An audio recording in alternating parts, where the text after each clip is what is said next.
Hi, ladies and gentlemen. Alan Oliver here. This video will be part 4 of the story of the defrauding of the court to steal William Oliver's estate. Um, just a little recap. In the last video, we would have gotten to the where we're talking about the caveat which was put in place. I believe it was after the boats were stolen, the 2 fishing boats which William Oliver had left in the water, and had instructed his son Kenton to keep the boats fishing, keep the fishermen employed, and to look out for his siblings, his minor siblings. They were stolen by Sean Oliver and Rafik Dunbar, the hotel investor, and another accomplice by the name of Sparrow. They had gone to the police. Sean Oliver had presented a document to the police, which the police said was from Jomo Thomas. And I'm not sure if it was Jomo Thomas or Jomo Thomas Chambers. And the police had declared it to be a fraud. But Sean had told the police that the original document was in Canada and it would be coming soon. The police instructed Sean to return the boats. They went to Rafik's boatyard, but they refused to return the boats. And the police chose not to do anything about the matter because they said it was a family matter. And Sean had told the police that William Oliver's name was not on Kenton's birth certificate because Kenton was not William Oliver's son. So I would go on from there. Again, let me remind you, anybody who might be just seeing this for the first time, the main culprits, I should say, in this fraud so far, as the story goes, Sean Oliver, a habitual fraudster, his aunt Jennifer Wood Gabriel, a convicted felon for fraud, Miss Shawn Zita Banwell, the current president of the St. Vincent and Grenadines Bar Association, Miss Andrea Young, the registrar of the High Court of St. Vincent and the Grenadines, and others. But we will come to the others as we go along. So I will now continue with the story, and like I said, I have to read it from my monitor, and I would encourage you, like those who want to catch up on the story, who have never seen any of these videos before, anything like that, you could go to the YouTube page, our YouTube channel, Think Free, Talk Free, and that's where I have all these videos based on this story posted. You might see it on my Facebook page, or if somebody else shares it, you might see it on somebody else's Facebook page. And I would like to ask you again, as my grandkids have instructed me, to ask you to please like, share, follow, subscribe, the usual things that I'm trying to remember exactly everything they say. But so thanks to those who have shown some interest. A few have commented. I must let you know that the editing and so on that have been done to these videos, I've been doing them myself, and I am totally inexperienced. I'm asking my grandkids for advice and so on. So as time go by, I I'm confident that I will develop a little better skill in editing, right? And hopefully soon, so that when we get to certain documents, I could maybe split the screen and be able to explain certain things to you that you may not observe immediately. And a lot of it, it is observed easier if you know the story. Okay, so I will continue the story from where we spoke about the caveat after the boats were stolen. Okay, and there was this whole discord within the family. Okay, Sean Oliver going on Facebook and have some nasty things to say about members of the family and so on. Okay, so I'll continue here. When the discord was brought to my attention, out of concern, I attempted to contact both Sean Oliver and Kenton. Only Kenton responded via a text. So I contacted my uncle's estranged wife, Adela Oliver, which is Sean's mother.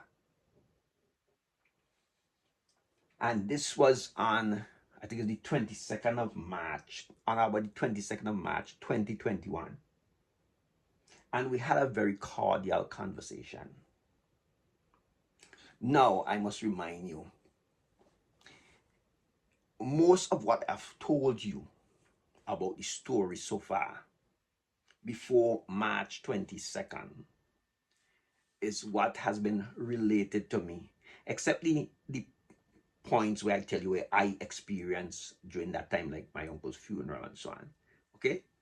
But before that, I was totally oblivious to what was happening. You may see, if you see on Facebook, Sean Oliver has some statements to make, and he would say things like, myself and other members of the family were trying to get my uncle on his deathbed to sign deed of gift and all this kind of thing. You see, Sean doesn't understand how the law works. And this whole thing about this fraudulent will that was created, and that his lawyer, Michelle and Zita Barnwell, and Jomo Thomas Chambers filed with the court, was because they were not aware of what was happening. They were focusing on what they were doing, and they were not aware that other things were being done.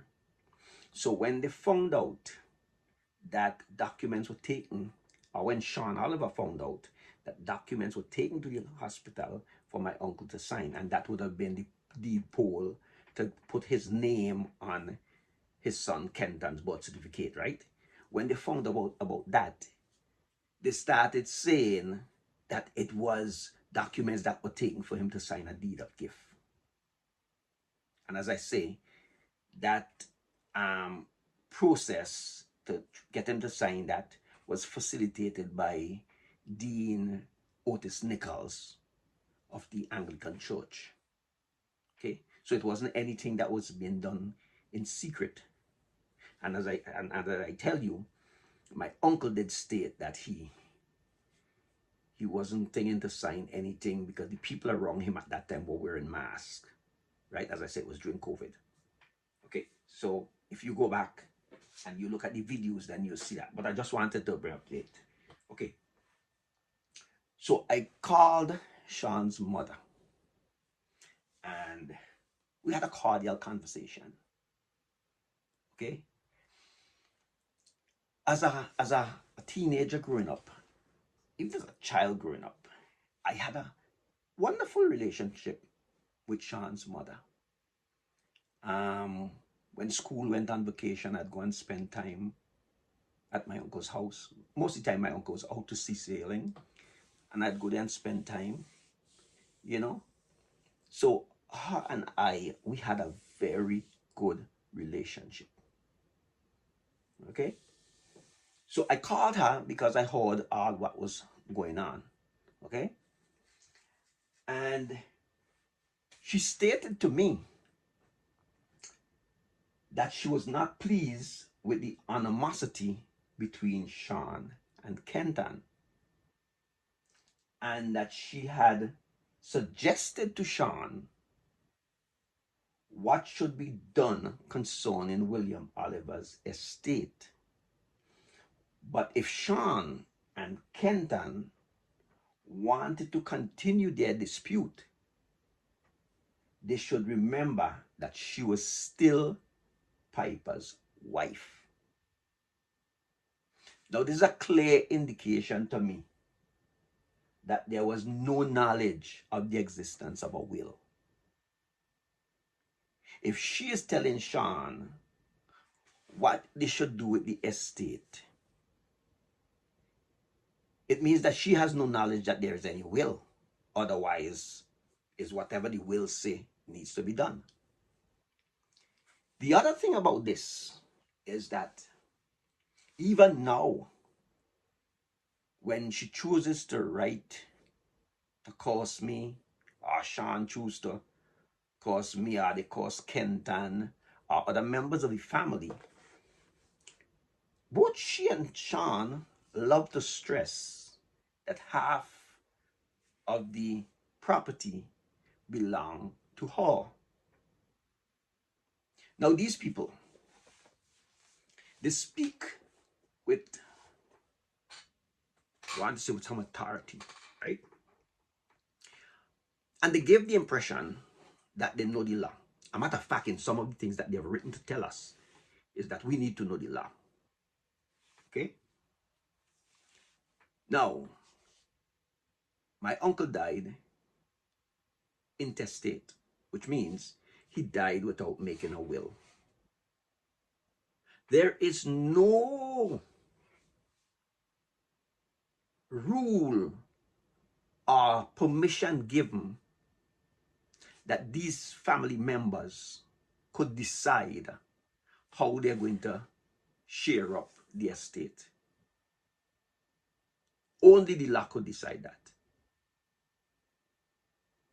And the law says that if somebody dies intestate, after all their debts and whatever is paid, 1/3 of the estate goes to the spouse.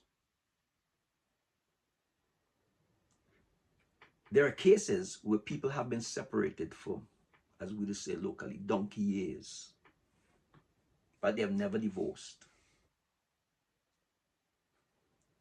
Still counted as a spouse. In the case of my uncle and his estranged wife, Adela Oliver, they've lived apart for decades. Since Adela Oliver left her matrimonial home, I think it's somewhere back in the 80s, she has never been back to the house. Even the few occasions that she's gone back to St. Vincent, she has stayed, I think, at her sister's house. Never gone back to William Oliver's house. And William Oliver stated to family members that his property had nothing to do with Adela Oliver. So they believe that the rest of the family is stupid, and they are the ones who will determine what happens to the estate. And they will be generous and give somebody something. So she is telling me that she told Sean what he should do about the estate. If there was a will, if they knew there was a will, she didn't have to tell Sean what to do about the estate. The will would say what to do about the estate. Okay? I was told by a family member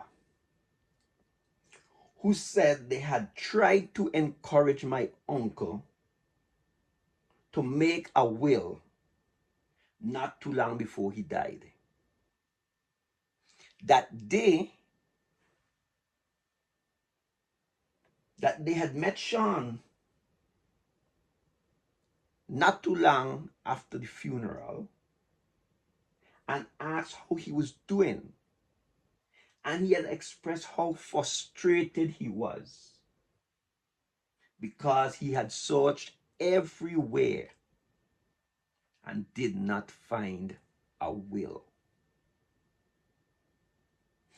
At the time of when I was writing this report, that individual was ready and willing to sign an affidavit concerning their conversation with Sean. And this clearly indicates that there was no knowledge of any existence of a will on Sean's part. Now, in Kenton's affidavit, in his paternity claim, which we're going to talk about, he also stated that he had searched everywhere and didn't find a will.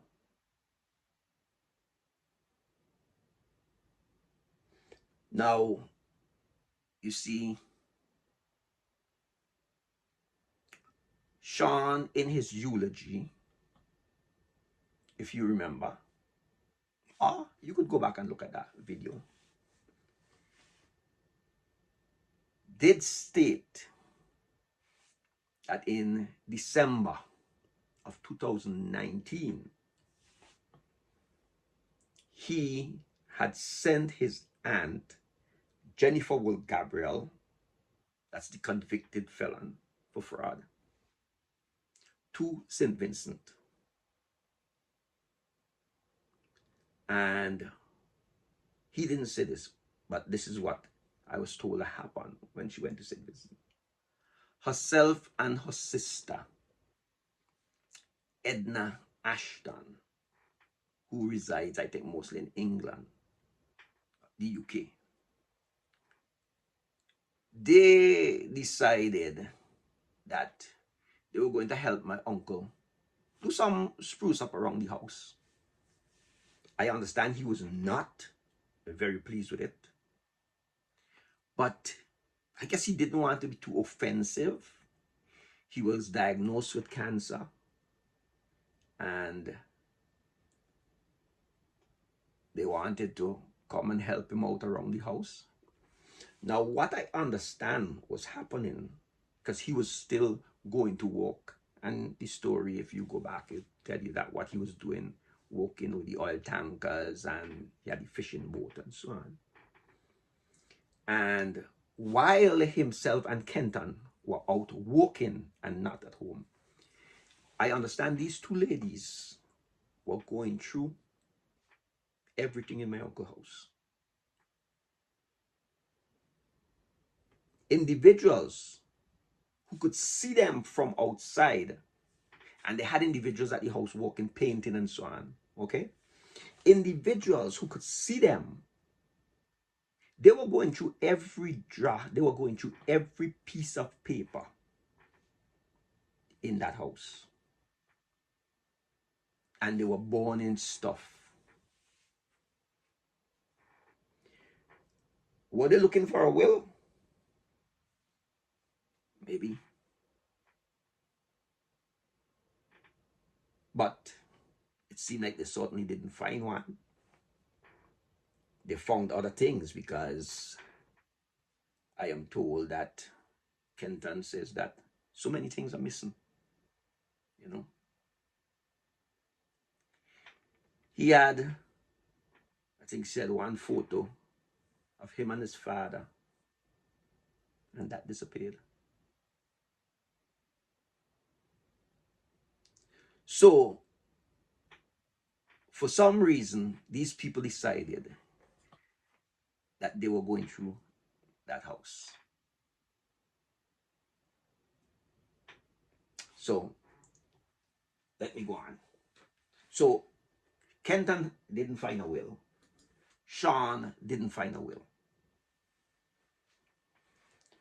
I was also informed. You know, we talk about how Sean did not acknowledge any of my uncle or the children, neither Kenton nor the minor children, as his sibling in the eulogy. But I was also informed that Sean had given $500 to the other children, the minor children. This is after he has stolen the two fishing boats, which was supposed to be providing sustenance to take care of these children, okay, along with everything else. They had stolen these two fishing boats. Now he goes and he gives the children $500 for Christmas. That's December of 2020.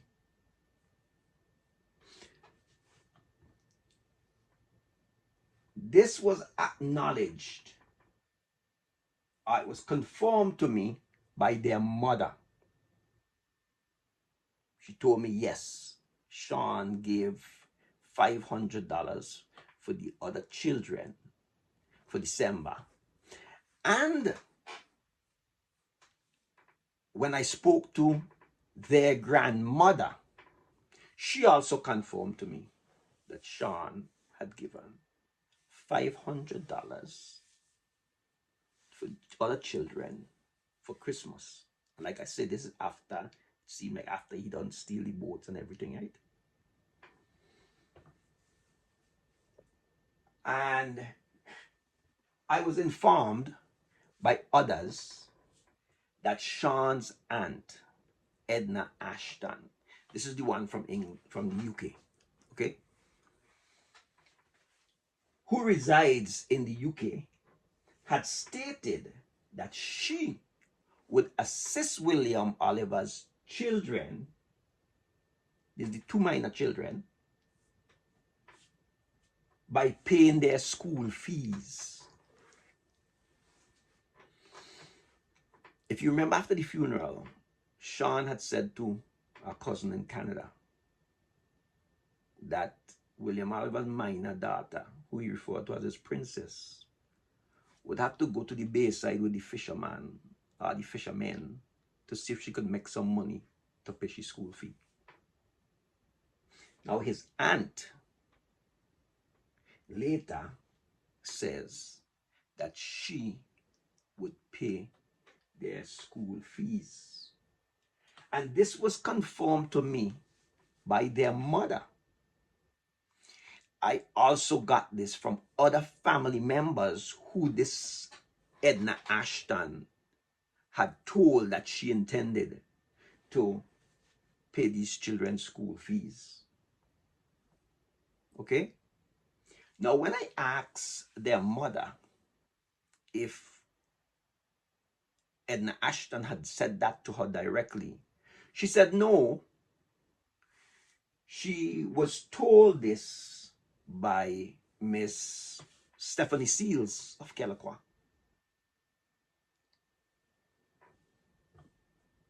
There are a couple things here. So Edna Ashton, William Oliver's estranged wife, sister, says to Miss Stephanie Seals that she is going to pay William Oliver's children's school fee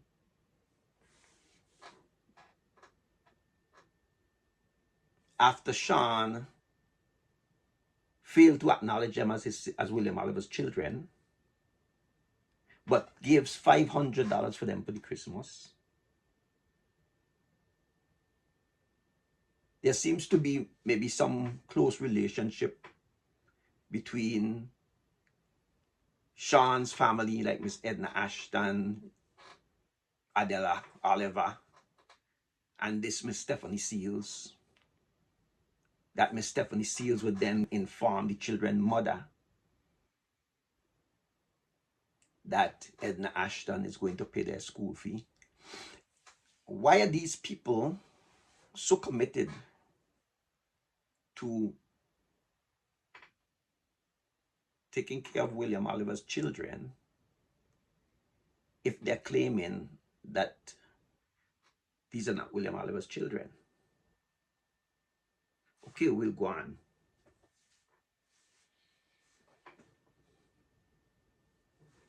During this period,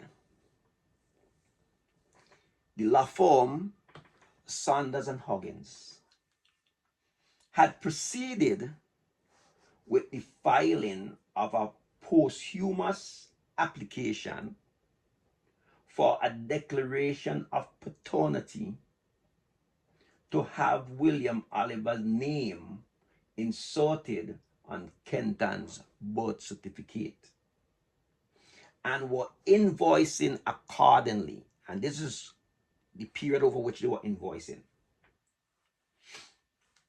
To file the caveat, it was invoiced on the 16th of November 2020.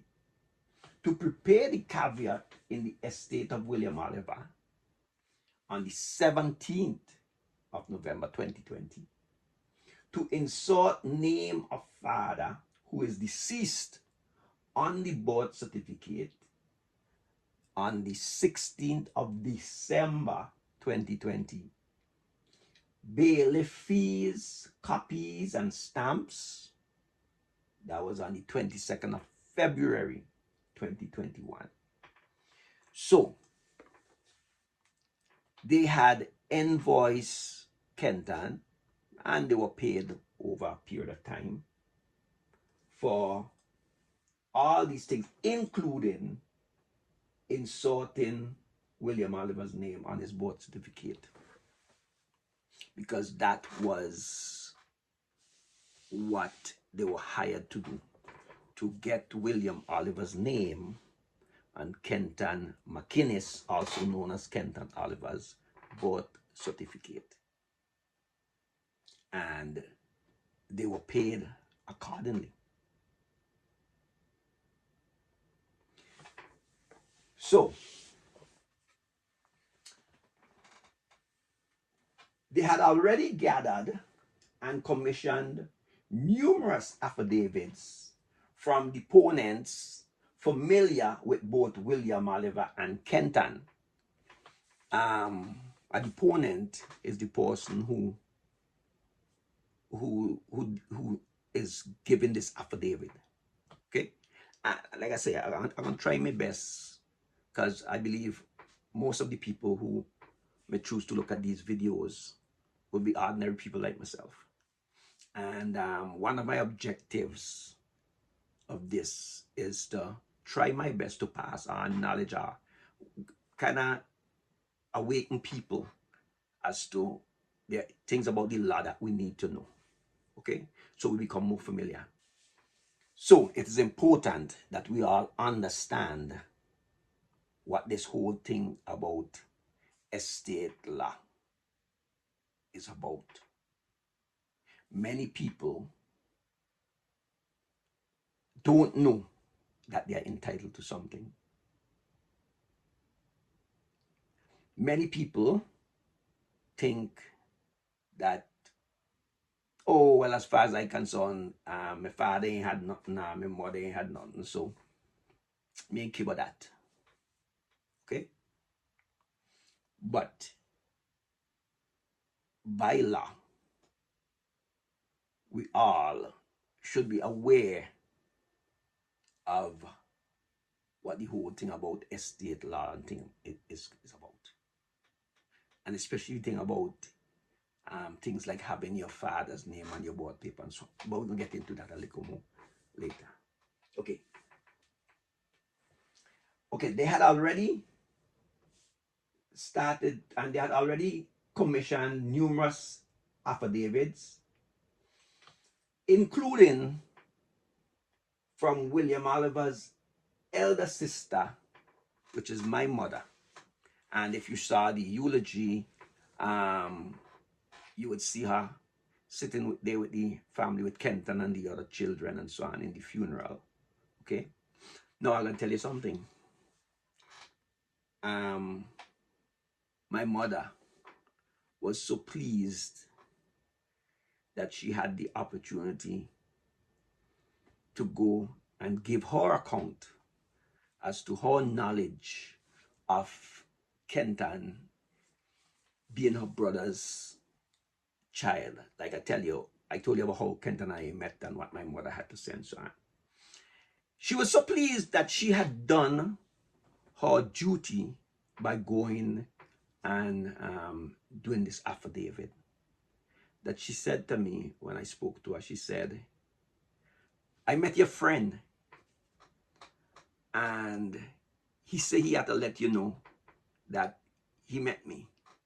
And I said, which friend is that? She said, your lawyer friend. I said, my lawyer friend? Which lawyer friend?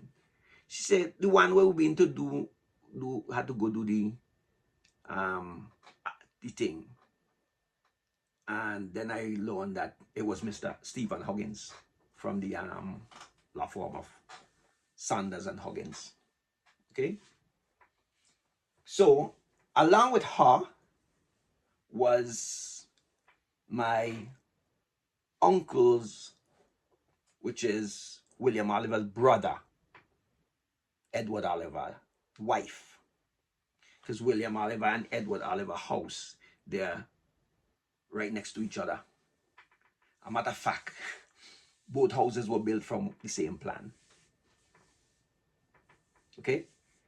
And Edward's wife went and she did an affidavit also, and to say how long she knew Kenton, and she knew it was William Oliver's son, and so on, right? Kenton affidavit in which he stated that he had searched and did not find a will. That was also a part of the documents that Sanders and Huggins filed with the court for this paternity claim, which they had started. Okay? Other supporting documents that were filed with the court included the hospital records, right? And let me just show you. These two, okay, this, and I'll read this for you. It says,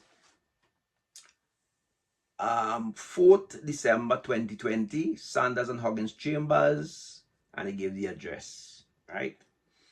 They saw verification of next of kin. We write to inform that according to the records at the Milton Cato Memorial Hospital, Mr. Kenton Oliver of Prospect is recorded as next of kin to William Oliver deceased, formerly of the same address. These records indicate that their relationship was father-son, with Kenton Oliver being the son to Mr. William Oliver. Thank you. Respectfully, Grace Walters. So Miss Grace Walters, I think, was hospital administrator. I don't know if she's still the hospital administrator, but she was the hospital administrator. And this document was also sent to the court. Attached to this document, which was also sent to the court, is this.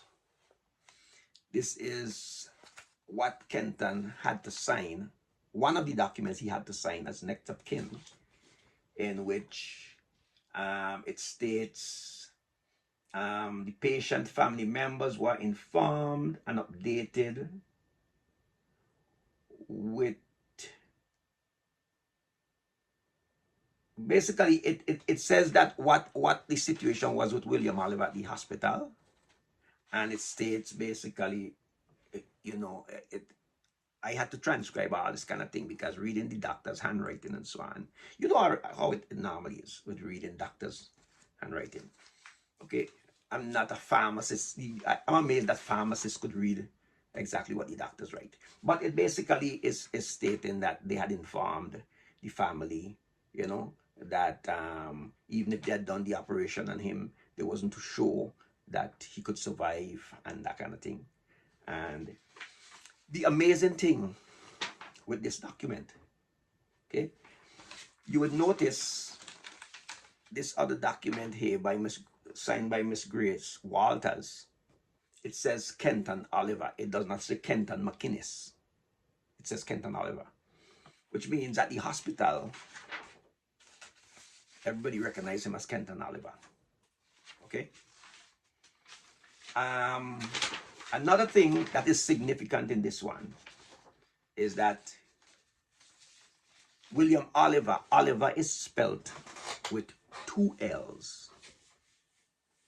And it's both on Kenton Oliver, where they have written Kenton Oliver below there, right? With 2 L's. Oliver, William Oliver above here. Oliver, right? Okay. Now, I must let you know that most of these documents, affidavits, and so on, hospital documents and so on, most of these documents were notarized by the Deputy Registrar, Miss Charlene Douglas.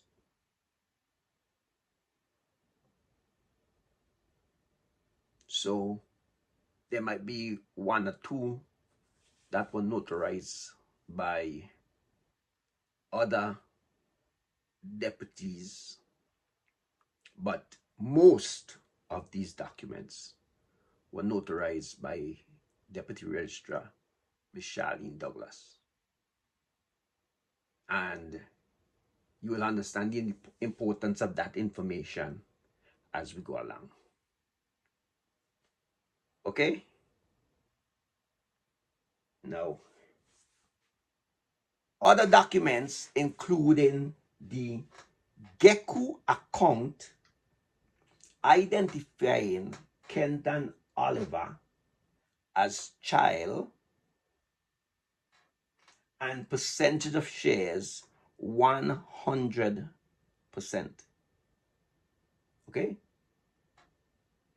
Making him the sole beneficiary to William Oliver's Geku account.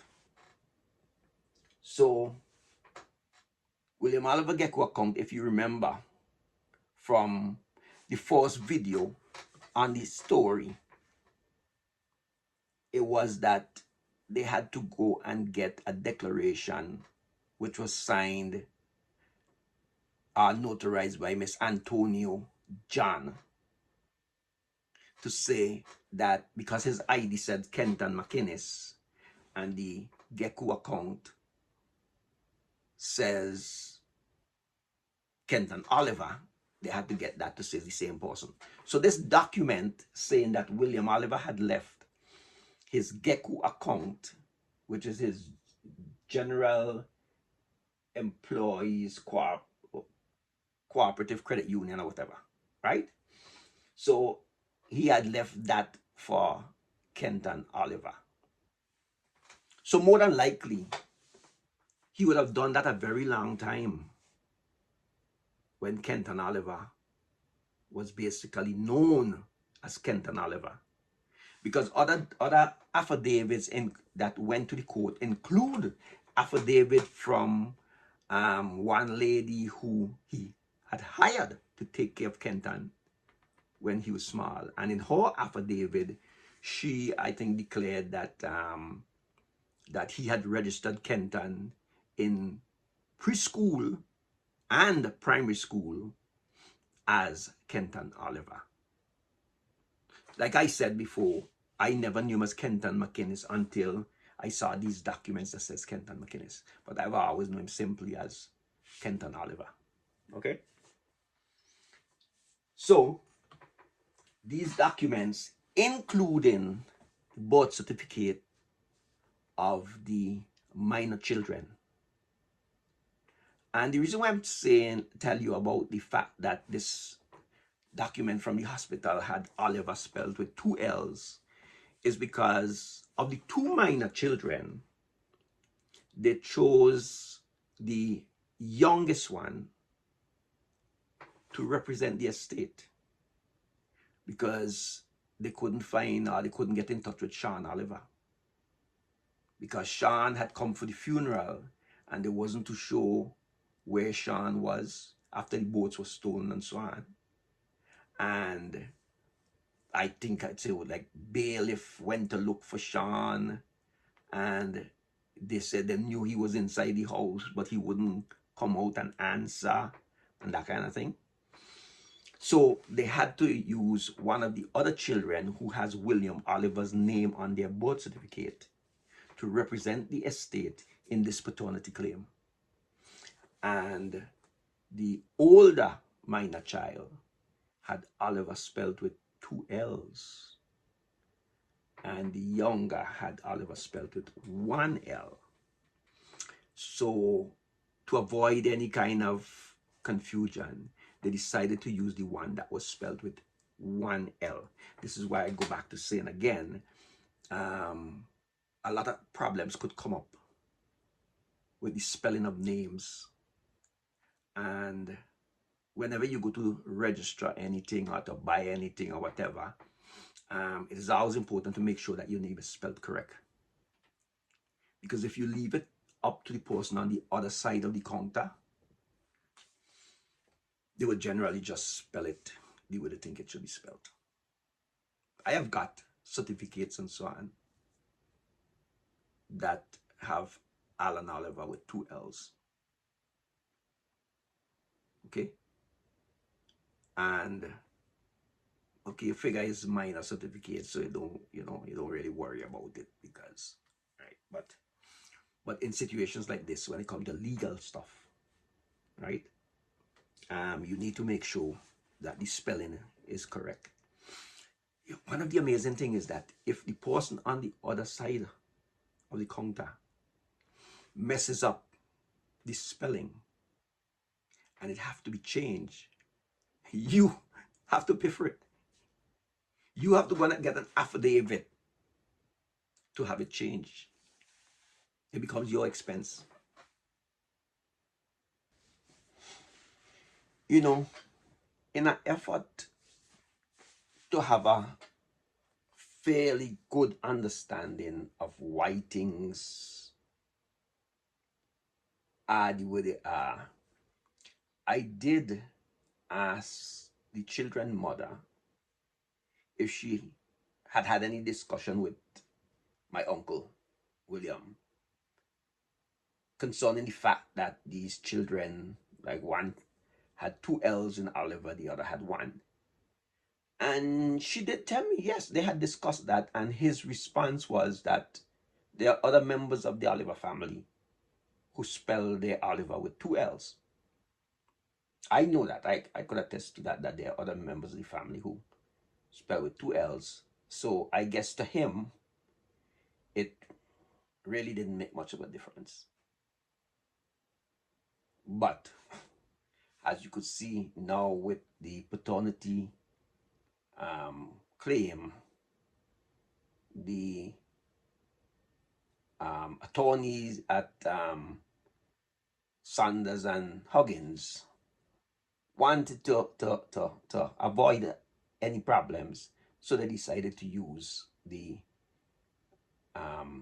infant beneficiary, as is referred to in some other documents, who had Oliver spelled with 1 L. So I hope that kind of explain things.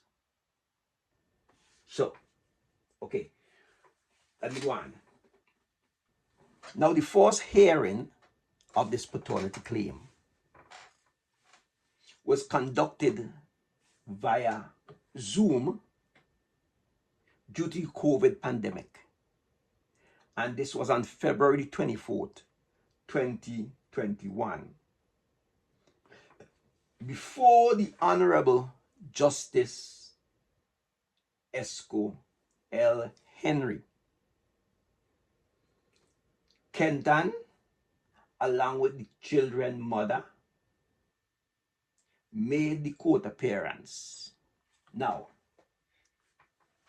Kenton was working that day, as I said, they work the oil tankers. And he was working that day. And they literally had to go and find a place with a laptop. They had a laptop, right? And they had to find a place where they could basically get free Wi-Fi so that they could link for this court hearing, something like that. And from what I was told, they end up down at the Sign Hill Government School area down there. And the children's mother was, she said, I think it's by the Couriers building with Mr. Huggins. And they were looking at the judge, which is Her Ladyship Justice Esco Henry, on the computer monitor, whatever it is. Okay? And that was the first hearing. And so both Kenton and the children's mother showed up for that hearing. All right? With Kenton McInnes, also known as Kenton Oliver, of Prospect, as the claimant in this hearing, the registrar of births and deaths, Miss Andrea Young, as the first defendant, and I'm going by what is on documents like this. Okay, so if you notice this one, and I don't really want to think right now with the children's name and so on, so excuse me for trying to go, okay, right?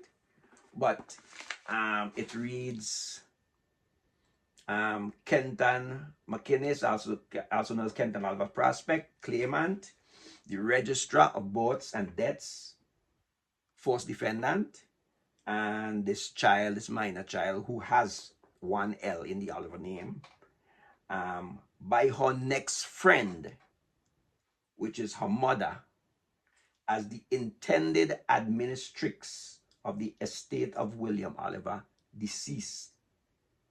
Okay?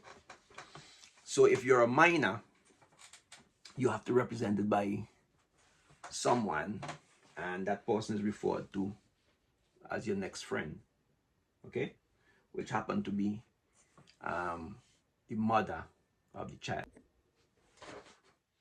Now, as is noted in court documents here for that Zoom hearing, appearances, Miss Amanda De Freitas and Mr. Stephen Huggins of counsel for the claimant appearing via Zoom, Miss Maurizi Franklin holding papers for Miss Mafika A. Lewis of counsel for the first defendant appeared via Zoom. Claimant present via Zoom, and that would be Kenton McInnes. First defendant absent, that would have been the registrar. Second defendant, next friend, present via Zoom, that would be the children's mother. And the hearing was adjourned until March 10th. So that would have been everybody who appeared for that first hearing. Okay. So you may have seen, even on Facebook, if you paid attention, and you will hear it again, Sean Oliver saying that how, you know, that how, oh, I got members of the family, including children, mother, to go to try to administrate for the estate. This, for lack of a better word, is a word I used on myself in a previous video that it wasn't appropriate to be used for myself. Okay, and it's the word idiot. Because I make an effort to find the correct information. I make an effort to read and try to understand. And I make an effort to try to pass on the knowledge. And I don't think none of that is idiotic. Okay? But it's just that in my speaking, I was kind of thinking, I say, well, what I actually said is that you could call me an idiot if you think whoever, some lawyer, right, could better inform us and better inform me and so on, right? But this, and for Sean Oliver is appropriate, this idiot did not know and does not understand what was going on. They had no clue. It seemed like himself, Miss Barnwell, Zita Barnwell, none of them had any clue what was going on as far as this paternity claim was concerned. They didn't know it was before the court. So when he hear about intended administratrix for the estate, he runs and says that, oh, they try to administrate and try to steal the estate. That the ignorance that this idiot, and he gives the impression that he knows the law. And I'm going to tell you why he figure he know the law. He left and went to Canada, and at that time he said it was like 32 years before. And one of the intention is that he was going to study law. So it seemed like he spent some time studying as a paralegal or something, right? So that gives him and others who know what he had tried to do, intended to do, that gives them the impression that they are the legal brains in this whole thing, right? So one, he doesn't understand that a deed poll is not a deed of gift. But he says he knows the law. He doesn't understand that this child who is being represented by her mother as the intended administratrix of the estate for the purpose of this paternity claim is not them administrating for the estate. But because he cannot justify why they produce this fraudulent will and so on, which we will get into a little later, he is trying to see if he could sling some mud and see what would stick, right? He has never in this whole thing, he has never once shown any kind of remorse for what he did. Zita Barnwell, Jomo Thomas, none of them, the registrar of the High Court, none of them has ever shown any remorse for what they did. But we will get into the story. So let me go along. Okay? I was told that the justice, which is Her Ladyship, the Honorable Esco Henry, might not have been pleased with the service provided by um, attorneys from Sanders and Huggins. In particular, I think Miss Amanda De Freitas. So this is where I learned that Mr. Huggins had a colleague working with him on this case. And this colleague is Miss Amanda De Freitas. And may have instructed her, so the justice may have instructed her to go and do her homework. This is how it was presented to me, that she said she needed to go and do she homework. What was that homework that she needed to go and do? Which included informing Adela Oliver, William Oliver's estranged wife, of the paternity claim. Like I said before, Sean didn't know that there was a paternity claim in the court. And most likely, and this is just me from reading this, right? And from reading up a little about it, most likely, maybe Justice Esco Henry, because the document says that no will was found, her thing might have been that the person with priority to administrate would be the spouse, even though the spouse is estranged, since they're not divorced, right? If they're not divorced, then Adela Oliver is the appropriate person with priority to do anything concerning the estate. If she refuses to do it, then it goes to the children, and all the children have equal authority to thing, but they have to communicate with each other. Okay? So she tells them, you need to inform Adela Oliver. So Miss Amanda De Freitas, but before going to what she did, that they had to notify his estranged wife of the paternity claim. Now, I was told that Kenton might have sent off a message to Adela because they were communicating. Okay? A matter of fact, in the eulogy, you would have heard Sean talk about the communications he had with his father, and he was communicating with his father on the telephone constantly. What Sean didn't say is that to communicate with his father, with William Oliver, he had to go through Kenton, because William Oliver refused to put the Wi-Fi, whatever, connected on his phone.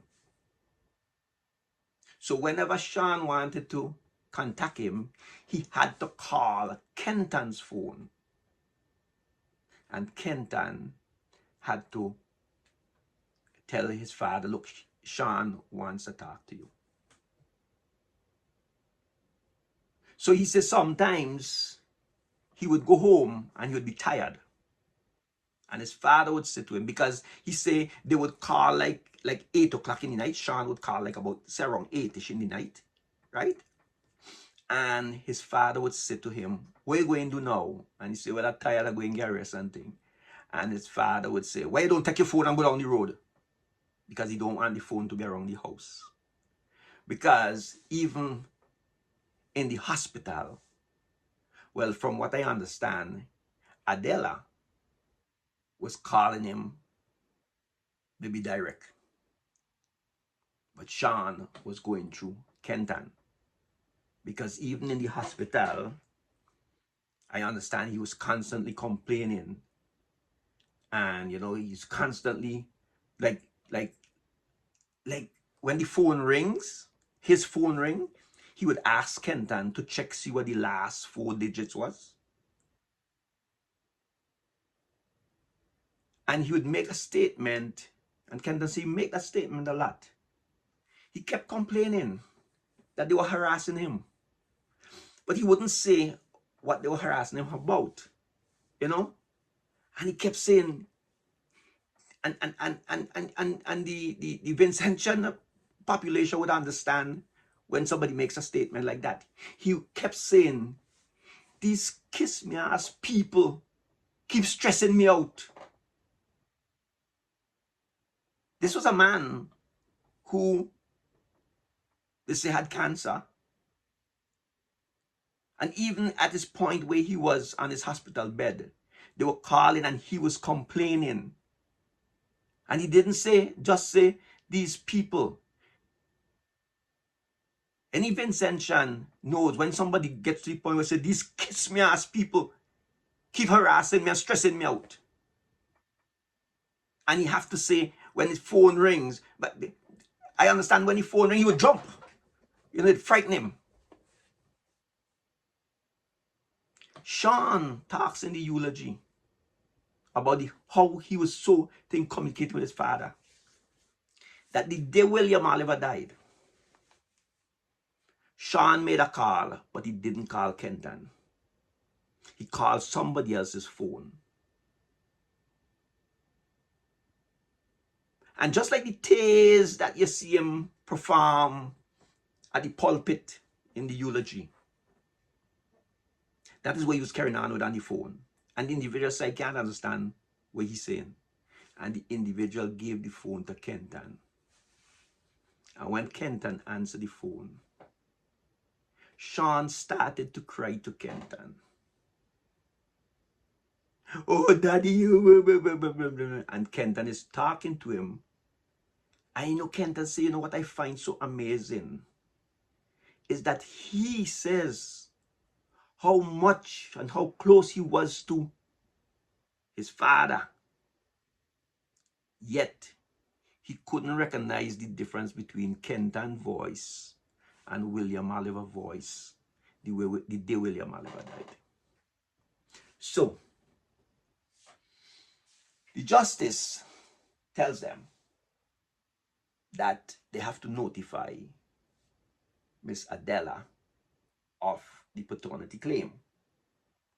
So, they decide to write a letter to Sean, because while Sean is not responding to anything, they decided they need to go to Sean to find out how to contact his mother. If I knew what was going on and they had told me that, I could have tell them how to contact Adela Oliver. Because I had her telephone number.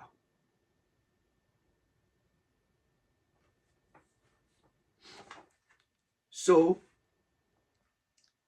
this letter from Miss Amanda de Freitas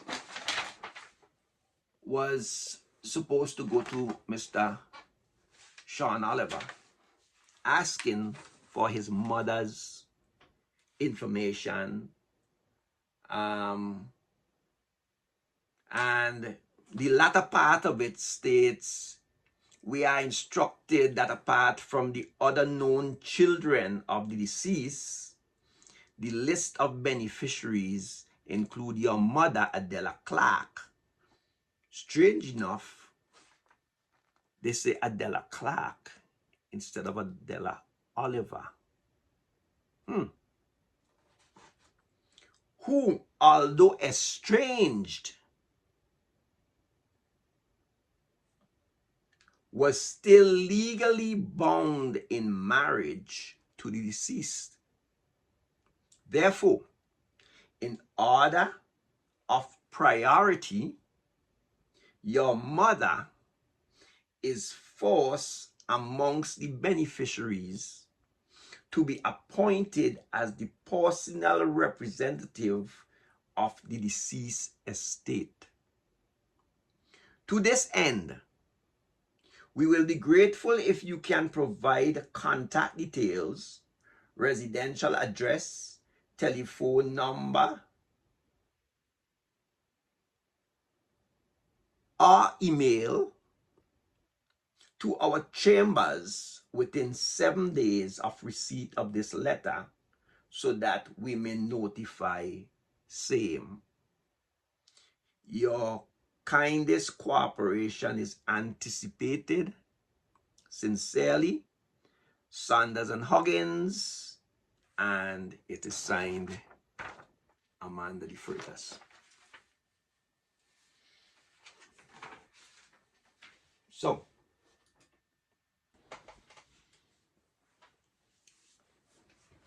I don't have any transcript as to what happened in that hearing, but I was told that the Honorable Justice might have actually stressed that Adela Oliver could not stop the process of the paternity claim. So I guess based on all the documents that was before the court, there was very little question as to whether there was proof that there was a father-child relationship between Kenton McInnes, also known as Kenton Oliver, and William Oliver. But I guess she wanted to make sure that the rules and procedures were followed to the letter, and hence she required that this letter be sent and Miss Adela Oliver, or Clark, whichever they wanted to use, was notified.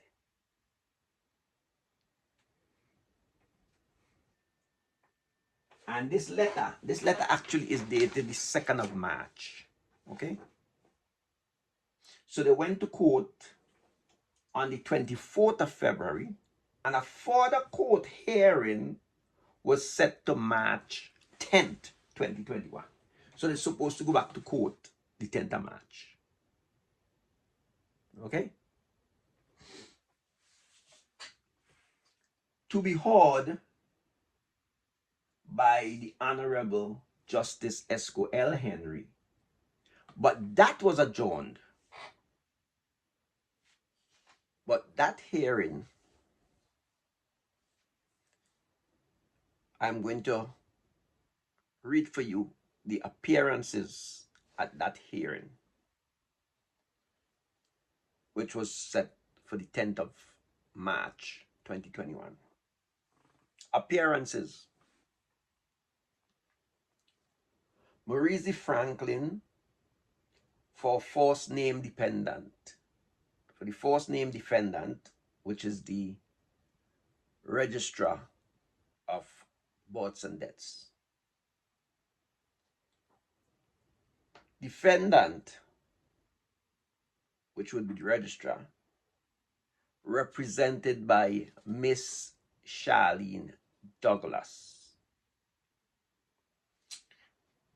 So basically here we have Miss Charlene Douglas not only notarizing or commissioning, whatever term you want to use, most of the affidavits and even the records and the documents that were brought in to the court for this case, but she, on this occasion, for the 10th of March, actually represented the registrar.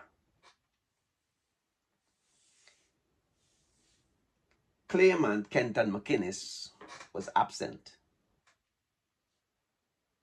Claimant legal practitioner, absent. And the third defendant, which is representing the second defendant, which is representing the minor daughter, her mother seems here to see her as the third defendant, and she was also absent. So I guess they are trying to get a message to Adela Oliver to let her know what is going on. And there's some additional development within that time period that might have caused that absence. But the case was then adjourned to April 28, 2021. And maybe, I don't know, maybe that was adjourned because they were still hoping to hear, to get this thing off to Sean or whatever. Okay? This is just a copy that we found in Kenton's file. And I'm going to tell you the struggle that we went through to get a copy of that file. But this is just a copy that was found in the file. So, did Sean receive this letter? I am not sure.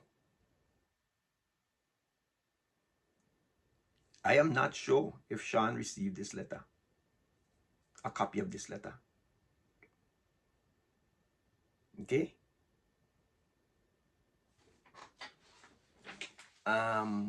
This whole case gets worse as I go along with the story. A public notice concerning the paternity claim dated the March 8, 2021 was published in the newspaper dated March 12th, 2021. It was also decided, now since they could try to contact Sean to inform Adela because she's living in the States, okay? It was decided that since Sean was acknowledged to still be in St. Vincent, then being the eldest of the 4 children, as stated in an affidavit by Kenton. So here is Kenton acknowledging Sean as his brother, as William Oliver's eldest son. The other hand is that Sean acknowledges none of the other children as his sibling or as William Oliver's children. Okay. Since he is still in St. Vincent, then he should be the administrator of the estate. Kenton stated in that affidavit that he was confident that Sean was competent and capable of administrating for the estate. Even after all Sean had done, stealing the estate property, the assets of the estate, denying them the opportunity for him to go to work, make a living, to go fishing, to bring in something so that the other children could eat. He still signs a document saying he believed that Sean, as the eldest of all the children, is competent and capable of administrating for the estate. A notice of hearing dated March 29th, 2021 was set by the court for an April 28, 2021 status hearing. So a notice came out on the 29th of March saying that there is going to be a status hearing on the 28th of April. And the children's mother, the minor children's mother, was then informed that she would no longer be required as intended administratrix for the estate, since Sean would be replacing the minor daughter.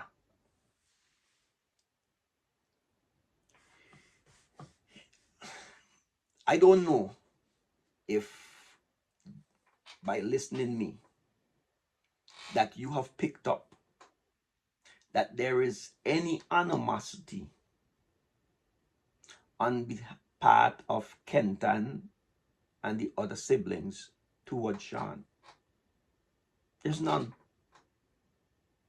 Even after all he has done, there's no animosity towards him. Okay.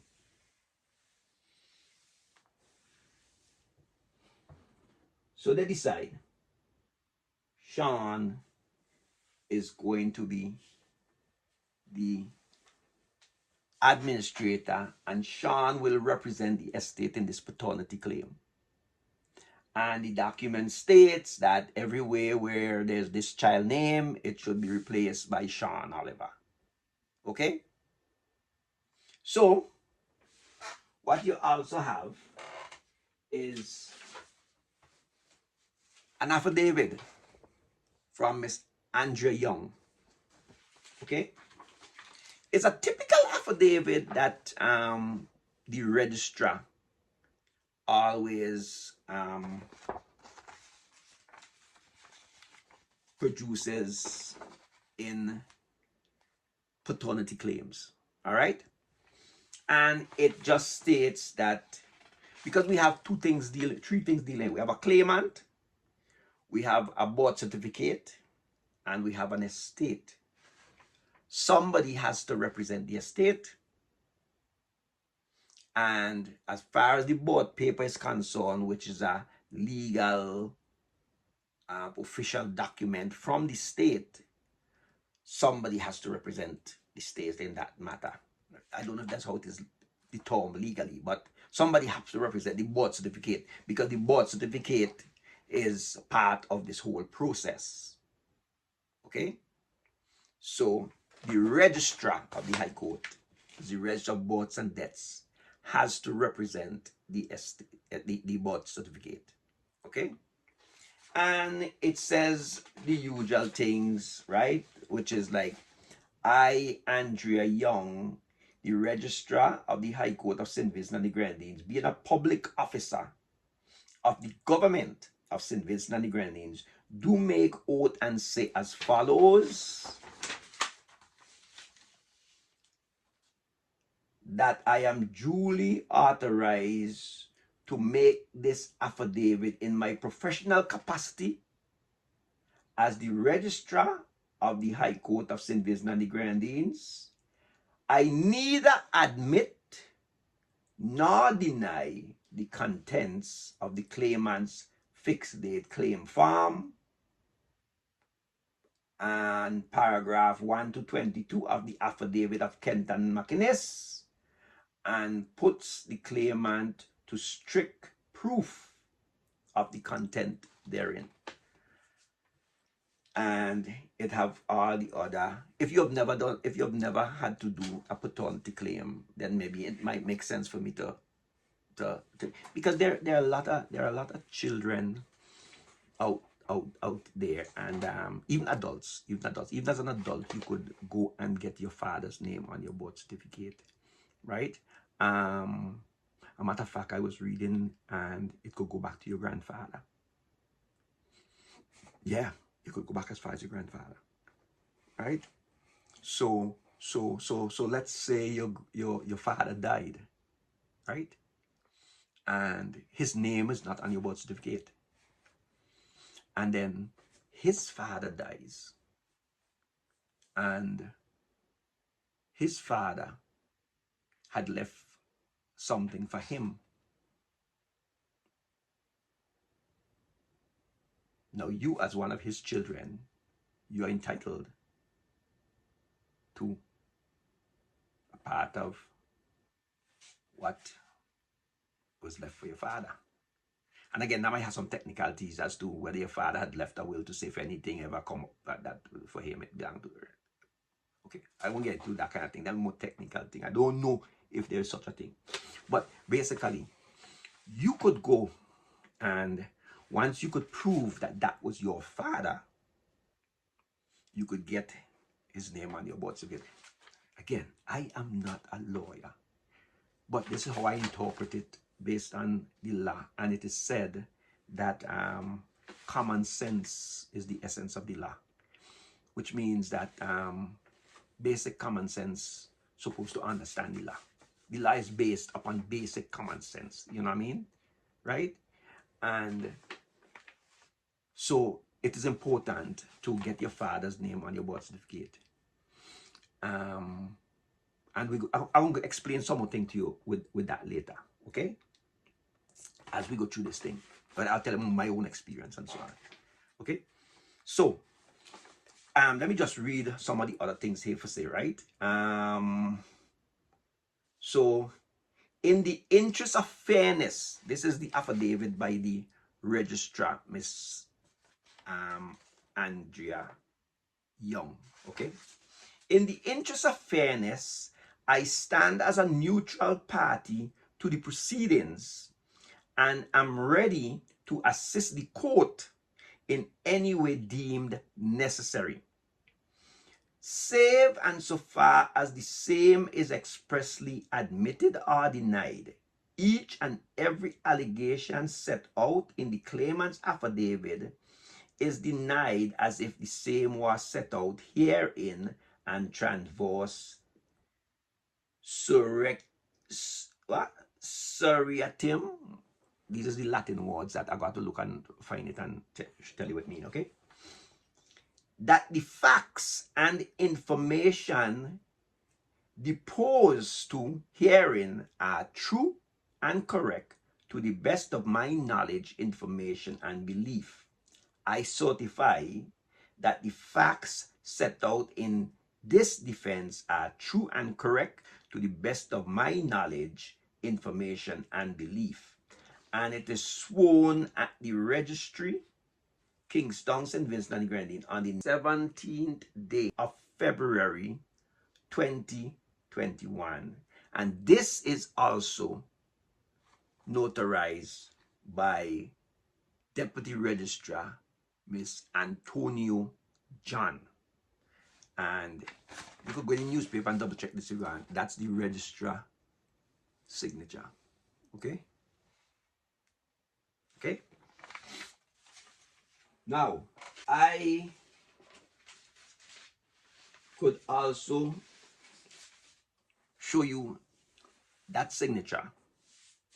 And that signature, the registrar's signature, is on the birth certificate of the minor daughter, William Oliver's minor daughter, whom they had chosen to represent the estate. Okay?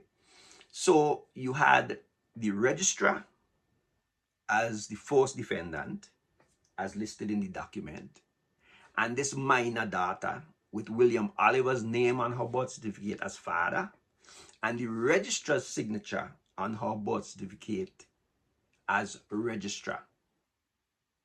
Okay? So both the minor daughter and the registrar are co-defendants in this paternity claim. All right?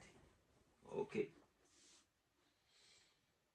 So that is as far as the paternity claim is concerned. I will, because I don't want to make the video too long. Okay? I know we're over an hour already, but okay. So you know now that there was a paternity claim before the court. Okay? And they were changing from the minor daughter to Sean as being the representative. Now, this is where things start going downhill fast. So, on April 27th, now remember, the court had set a date for them to go back to court on April 28th. All right?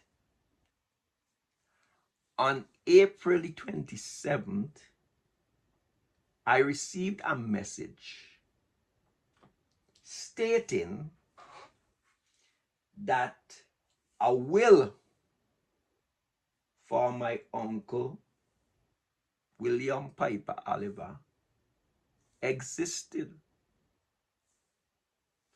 and that everything was left to Sean Oliver, with the witnesses being two of his mother Adela's sisters.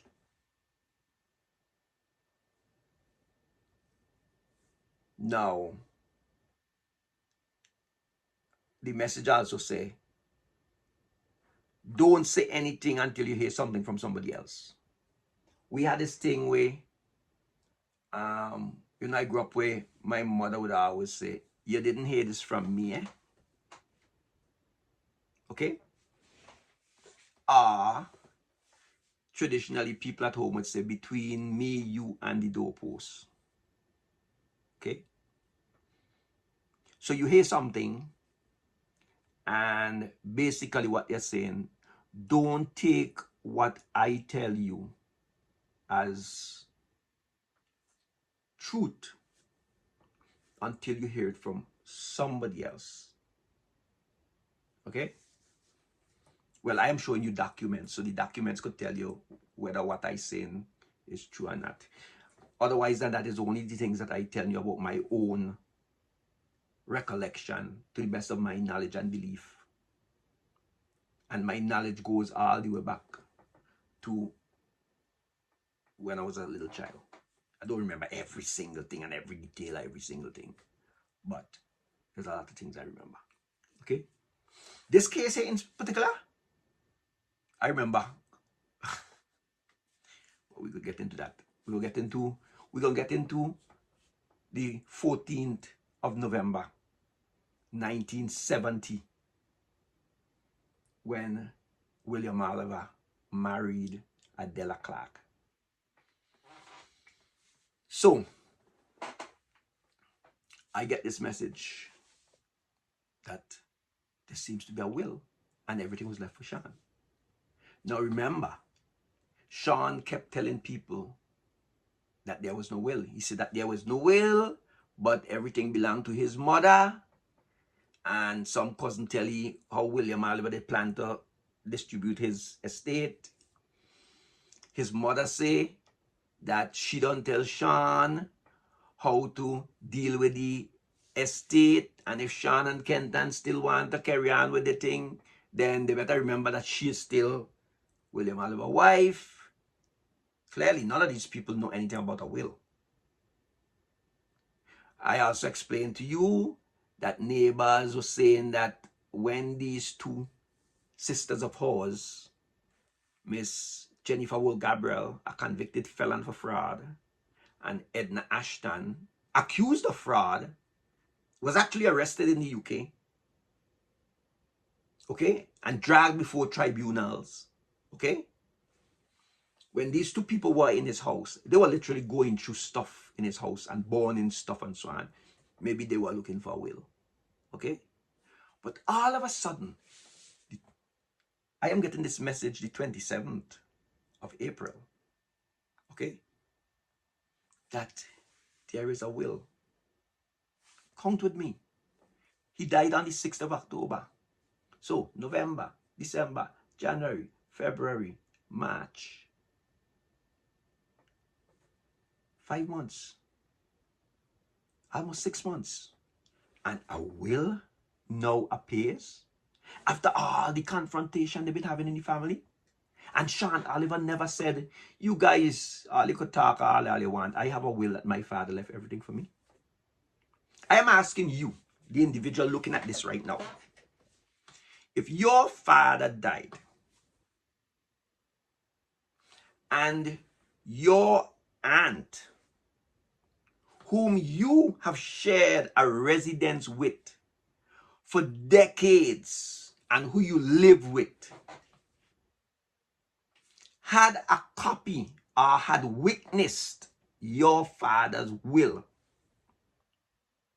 do you think it would take 5 months before you acknowledge that there's a will?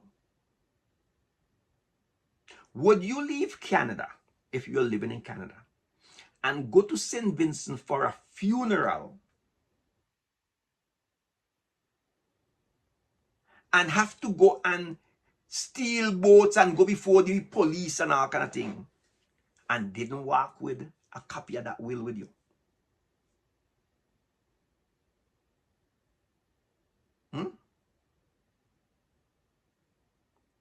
After all this, it takes 5 months after his death before a will shows up. We're going to go on. Okay?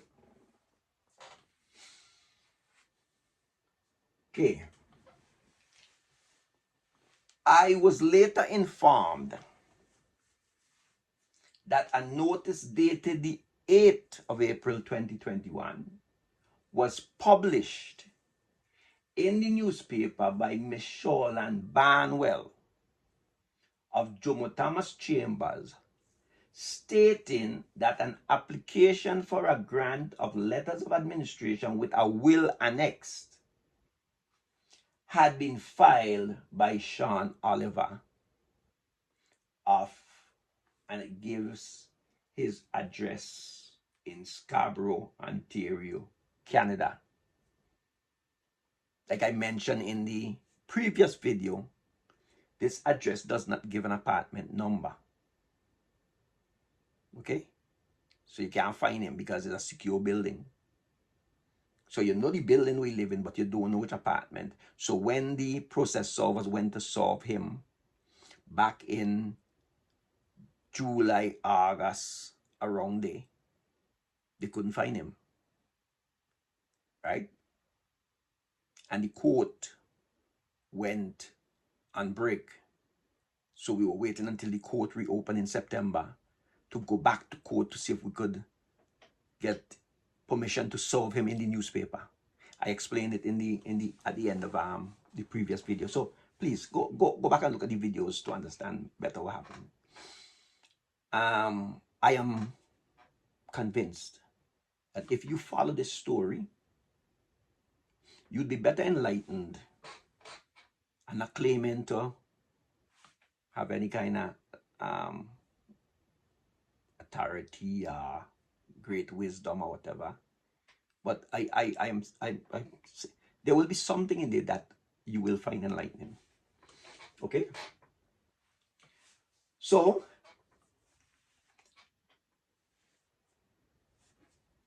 he had Zita Barnwell, Shawlan Zita Barnwell, through Jomo Thomas Chambers, had filed this application for grant of letters of administration with a will annexed concerning the estate of William Oliver, deceased of Prospect.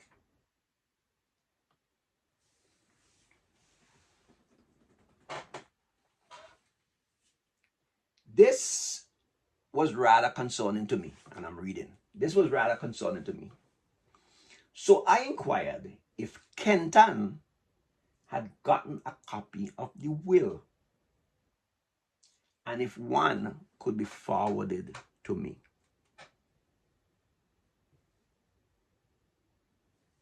I asked if Kenton was informed before the application was made and was told they had found out via the newspaper. This newspaper clipping that the Sen gave me was actually noted to be the second publication. So, Sean Oliver has a will that states that William Oliver has left is everything for him. But he doesn't notify anybody in the family. Remember, after the funeral when the boats were stolen, a document was presented to the police by Sean Oliver in which the police said, this is from Jomo Thomas. Oh, the man left 5 fishing boats complete with injured. You know this is a fraud. You know I could arrest you for this. But they didn't arrest him. So now here, Miss Zita Barnwell files a will with the court and fails to notify anybody in the family that there is a will. You see, this is just my opinion. They figured that nobody would be reading the newspaper. And if they read the newspaper, then you read the newspaper to look for see who thing in application or whatever. Okay? So they figured they could just slip it through and nobody here know. And when the court grant probate, they just walk in and take everything.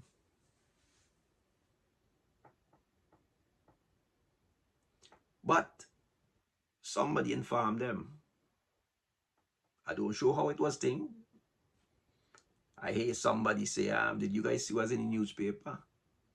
Or somebody at the newspaper might have said, hey, you guys know about this thing that coming? Because by law, they have to post it in the newspaper.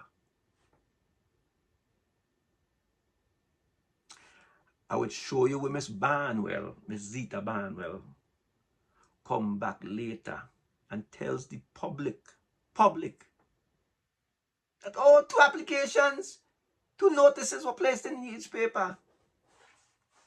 2 notices were placed in the newspaper. But we ain't gonna go there yet. Something has to be done to stop crooked, unscrupulous attorneys like Shaw and Zita Barnwell. And I am convinced that if Miss Barnwell could do this, if Miss Barnwell could do this, Miss Barnwell, more than likely, I believe, would have done worse than this before.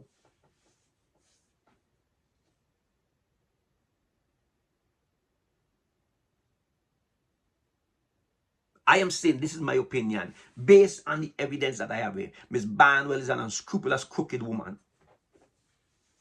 That's my opinion. Based on what I have here. So, Kendall was not informed that there was a will. The other children, mother, was not informed that there was a will. No niece, no nephew, no sister, nobody for William Oliver was notified that there was a will. I'll show you the front page of the will, which has all the information as far as what William Oliver has left for Sean Oliver as his estate. And you could look at it.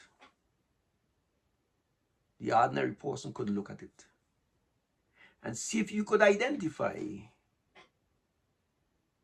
the things about this will that will cause you immediately,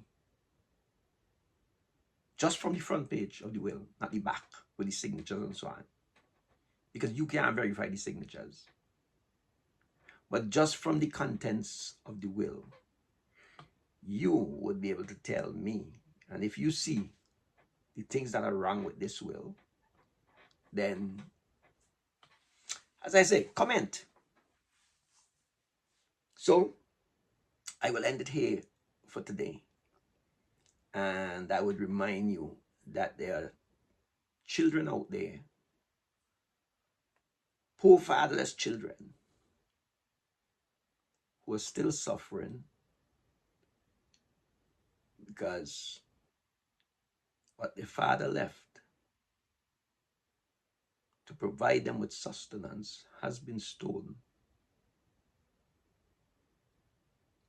And then a will appears that now has the potential. One, Kenton has lost, as I tell the story, access to the boat to do his job. Children have lost the means of sustenance, which is the fishing boats that could go and fish and bring something that they could eat. And now there's a will that says, as you see the will, house and land, everything belongs to Sean. Which now, Kenton has the potential now of being homeless. So, until the next video, which I'll try to do it as soon as possible. But please, look at the will and you tell me if you see anything that is questionable about this will. Remember, Sean Oliver said in his eulogy that William Oliver was a man who had to be right about everything. So like, share, and comment. And as I said, don't forget to press the notification bell. So until next time, which I hope is as soon as possible, God bless.